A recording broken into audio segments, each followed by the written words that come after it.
मंगलवार को जामिया मिलिया इस्लामिया की सेंट्रल कैंटीन पर छात्र संगठनों का जोरदार प्रदर्शन रहा। आपको बता दें कि जामिया मिलिया इस्लामिया में एमफिल करने वाली सफूरा जरगर का जामिया ने एडमिशन कैंसिल कर दिया है, जिसके विरोध में छात्र संगठन में रोष व्याप्त है और उन्होंने मंगलवार को जामिया की सेंट्रल कैंटीन पर धरना प्रदर्शन कर जमकर नारेबाजी की। इस दौरान यहाँ पर सफूरा जरगर भी रही और उन्होंने अपनी समस्या से सबको अवगत कराया। सफूरा जरगर ने कहा कि मेरे साथ यह बहुत बड़ा अन्याय है, जब बाकी लोगों को 4 मौके दिए जा रहे हैं तो सिर्फ मुझे एक ही मौका क्यों दिया गया था।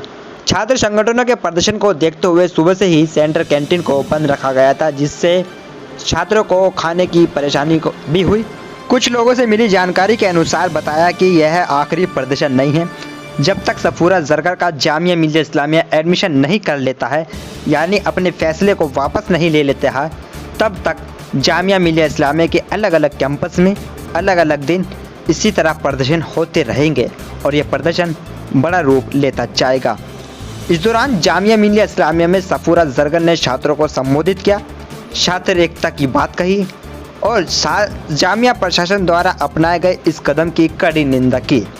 इस दौरान सफूरा जरगर से MBM हिंदी न्यूज़ के चैनल प्रधान M बिलाल मंसूरी ने उनसे विशेष बातचीत की।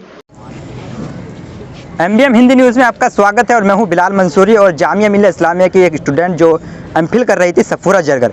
जामिया मिलिया इस्लामिया ने उनका MPhil का एडमिशन को कैंसिल कर दिया है और जामिया मिलिया इस्लामिया ने अपने जो एक नोटिस में बताया है कि उन्होंने उनकी एक्टिविटीज़ फुलफिल नहीं थी और उन्होंने समय पे ये असाइनमेंट जमा नहीं किया था। लेकिन इसके अलावा सफूरा जरगर का अपना एक तर्क है, तो मैं सफूरा जरगर से बात कर रहा हूँ। हमारे साथ सफूरा जरगर हैं। सफूरा जरगर बताया गया है कि आपके असाइनमेंट समय पे जमा नहीं हुए थे, तो ये जामिया एडमिनिस्ट्रेशन झूठ बोल रहा है या फिर एक बहाना उसने ये बनाया है? देखिए, आप अगर नोटिस ध्यान से पढ़ते हो तो उसमें क्लियरली ये लिखा है कि उनके हिसाब से मैंने अपना थीसिस टाइम में सबमिट नहीं किया। और वो टाइम में सबमिट क्यों नहीं किया? क्योंकि उन्होंने मुझे एक्सटेंशन नहीं दिया और वो क्लियरली लिख रहे हैं कि उन्होंने मुझे एक्सटेंशन डिनाई कर दिया क्योंकि मेरी सुपरवाइज़र को लगा कि मेरा काम सेटिस्फैक्ट्री नहीं है।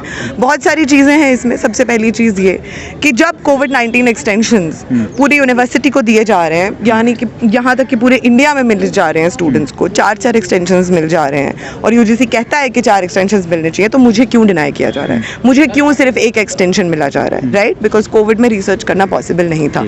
इसी यूनिवर्सिटी में वो भी स्टूडेंट्स हैं जो मुझसे पहले एडमिटेड है और वो इस साल जाके अपनी MPhil थीसिस सबमिट की है।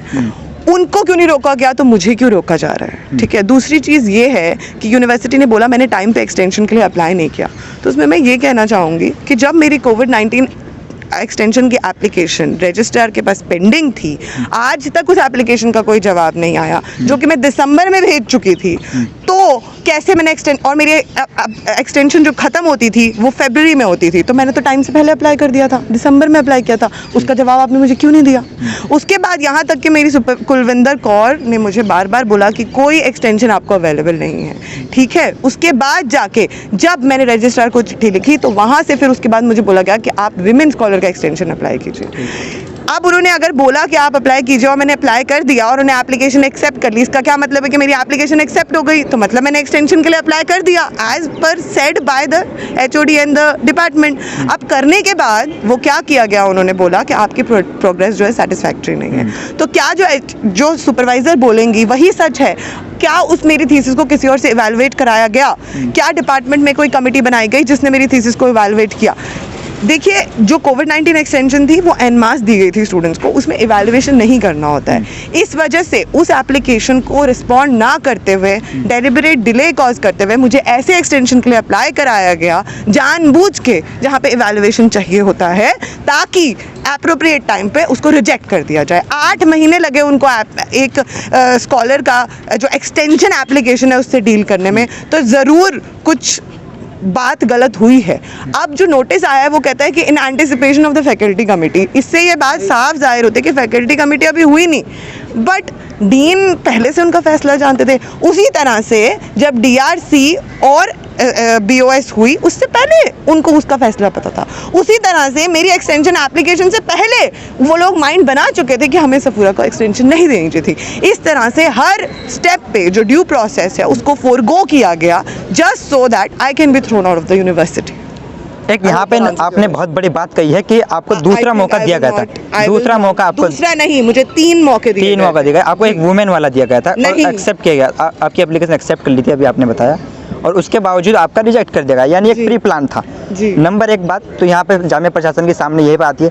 दूसरी बात, हम देखते हैं कि अक्सर जो है स्टूडेंट्स अगर फेल होते हैं तो उनको बैक पेपर देना पड़ता है, लेकिन एडमिशन कैंसिल करा अभी तक हमने नहीं सुना था, तो जाहिर है ये किसी ना किसी राजनीति के तहत आपके साथ ऐसा हो रहा है। देखिए, एमफिल में कोई असाइनमेंट्स नहीं होते, कोई टेस्ट नहीं होते हैं, और यहाँ तक कि ऑर्डिनरीली अंडर ऑर्डिनरी सर्कमस्टांसिस भी कभी सुपरवाइज़र ऐसा नहीं कहता कि प्रोग्रेस सेटिस्फैक्ट्री नहीं है। आपने 3 साल में मुझे क्या सिखाया? अब आप 3 साल के बाद जबकि सारी प्रोग्रेस रिपोर्ट्स पे आप अच्छा रिमार्क्स लिख के दे रहे हो, फाइनली अब जब एक्सटेंशन देने की बारी आ रही है तो आप मना कर रहे हो, तो वाई जो सुपरवाइज़र ने अपना डिसीजन सडनली क्यों बदल दिया? मतलब this is a very important question to raise. वही तो, मतलब किसी राजनीति के तहत आपको लगता है ऐसा क्यों हुआ? या देखिए, ये तो मैं नहीं कह सकती, आप उधर सोशियोलॉजी डिपार्टमेंट जाइए, वहाँ पे प्रोफेसर कुलविंदर कौर, प्रोफेसर मनीषा पांडे, उनसे ज़रूर ये सवाल। अच्छा, आपका एडमिशन अब कैंसिल हो गया है, आपका धरना प्रदर्शन जारी है, तो अब आप अगला कदम आपका क्या है इस धरना प्रदर्शन के अलावा? धरना प्रदर्शन जो है वो स्टूडेंट्स का है और स्टूडेंट्स का हक है, तो चाहे मैं इस यूनिवर्सिटी में रहूँ या ना रहूँ, मुझे ऐसा लगता है इस यूनिवर्सिटी से आवाज़ उठती रहनी चाहिए। एक बात ये पे यहाँ बता दीजिए कि अक्सर जब हम सुनते थे किसी का बैक पेपर लगता था, आपका बीच में एडमिशन कैंसिल हो गया, ये अनोखा आपके साथ हुआ है? थीसिस में पेपर नहीं होता है, तो I am sorry, this is a very hypothetical question, I can not answer that. Thank you. तो ये थी सफूरा जरगर जो अपनी बात का जवाब दे रही थी। धन्यवाद।